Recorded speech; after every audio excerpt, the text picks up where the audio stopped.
Habang pauwi ako galing trabaho, may babae na bigla na lang umupo sa tabi ko kahit halos walang laman ng bus. Doon nagsimula ang nakakatakot kong karanasan sa biyahe. Ako nga pala si Marco, 27 years old. 3 taon na akong nagtatrabaho bilang call center agent sa BGC. Gabi ang shift ko kaya madaling araw na ako nakakauwi. Hindi ako naniniwala sa multo.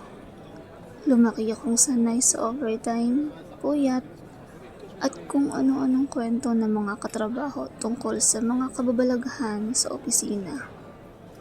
Lahat ng iyon, para sa akin, ay epekto lamang ng pagod. Hanggang sa nangyari ang gabing iyon.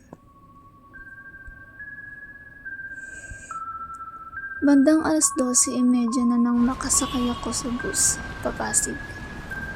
Hindi na ganoon karami ang pasahero. May 2 estudyante sa unahan, isang matandang lalaki sa pinakadulo, at isang babaeng nakaupo sa kabilang bintana.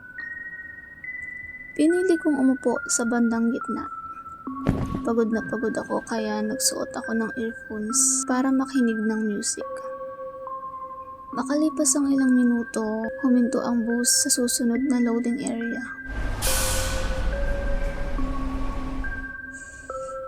Parang may bumaba. Hindi ko kasi napansin dahil nakapikit ang mga mata ko habang nakikinig sa music. Pero naramdaman kong may umupo sa tabi ko. Paglingon ko, yung babaeng kanina pang nasa kabilang upuan ay katabi ko na. Hindi naman iyon bawal. Ang hindi normal, ang dami pa kasing bakanting upuan.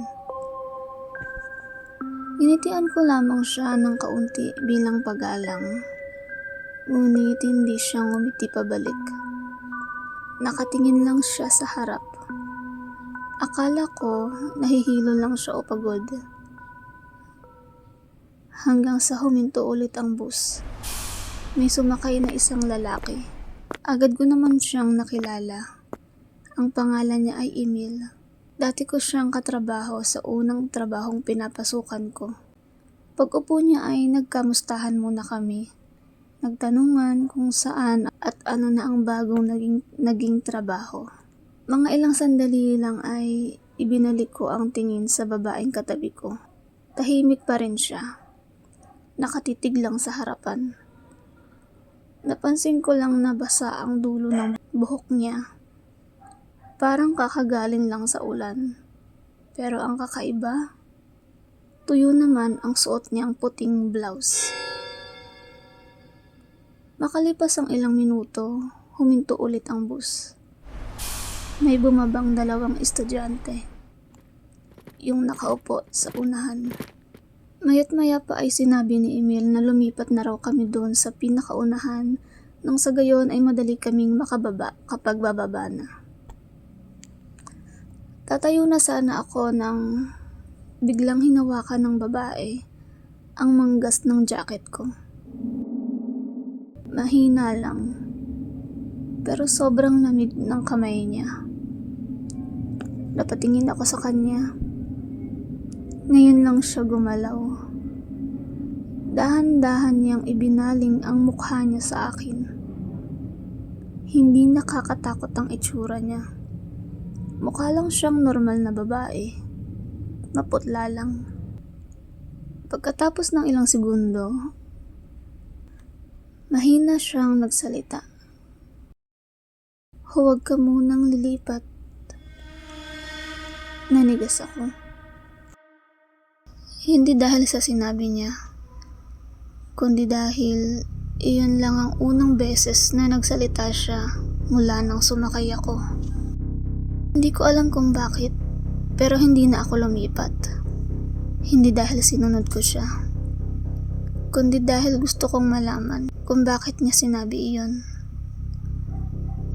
Unti-unti niyang binitawan ng manggas ko. Ibinalik na niya ang tingin sa harap na parang walang nangyari. Napaupo ulit ako. Hindi pa naman noon nakakatayo si Emil dahil hinintay niya muna akong makaalis sa pwesto ko. Kaya nagtaka siya at nagtanong kung bakit raw ako umupo ulit. Sinabi ko na lang na maya-maya konti. Agad naman itong sumang-ayon at hindi na rin siya lumipat. Makalipas ang halos 2 minuto, mabilis na umandar ang bus.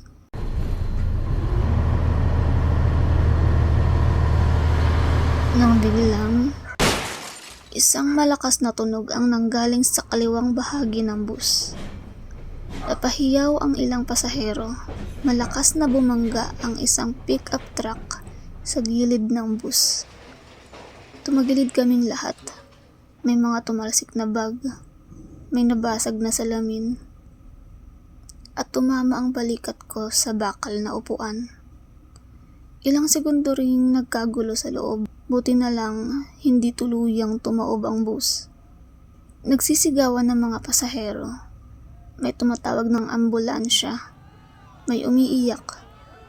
Habang ako naman ay agad kong naalala ang sinabi ng babae na huwag ka munang lilipat. Napatingin ako sa upuang lilipatan ko sana. At nanindig ang aking balahibo sa takot nang makitang wasak ang salamin sa tabi nito at may malaking bakal na tumagos papasok. Kung lumipat ako, malamang doon ako tumama. Napahawak ako sa dibdib ko. Hindi ko alam kung swerte lang ba iyon.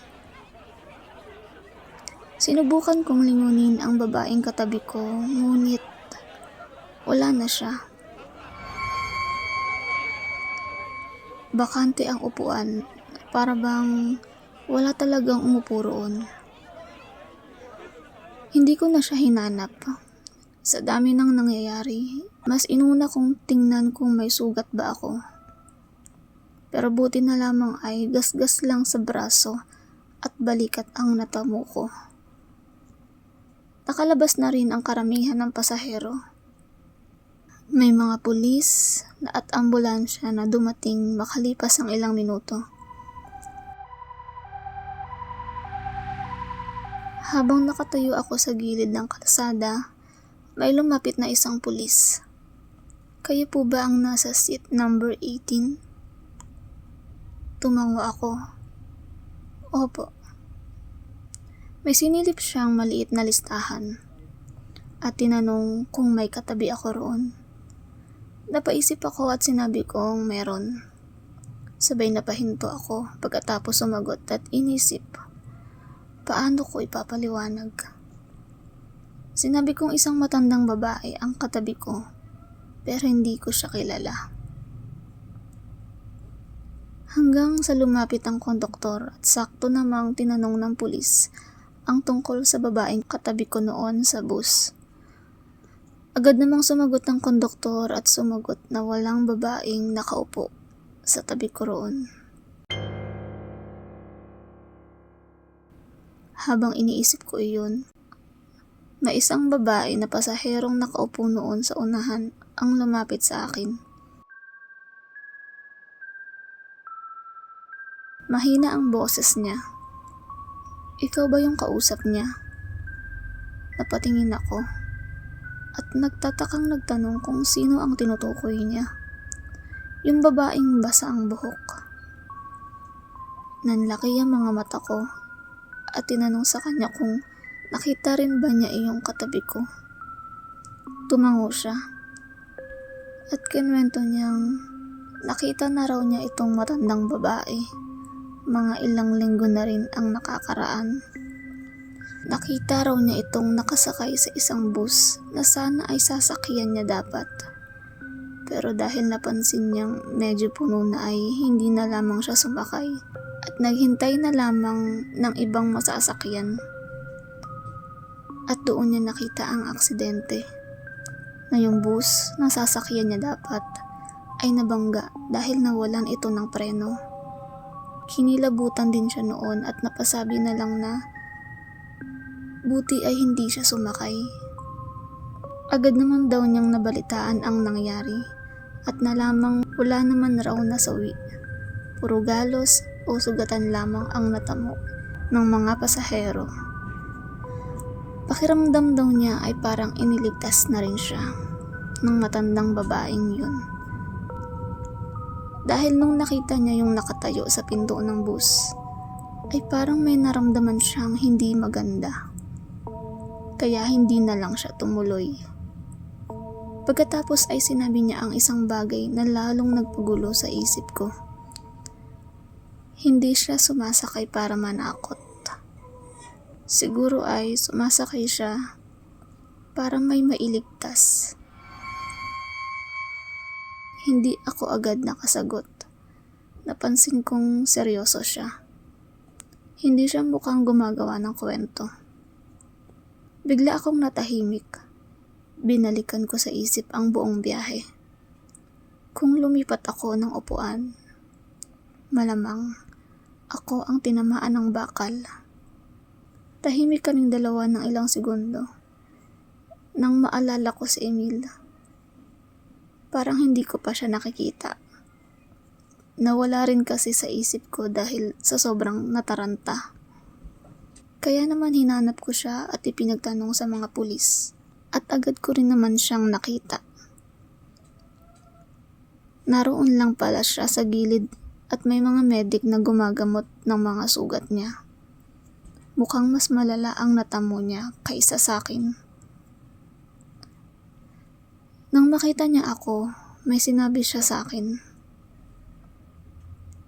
Buti hindi tayo lumipat ng pwesto. Kinilabutan pa rin ako sa sinabi niyang yun. At pilit na ngumiti, sabay tango. Napaisip ako na marahil ay nakita rin niyang may bakal na tumago sa bintana ng upuan na sana ay ililipatan namin.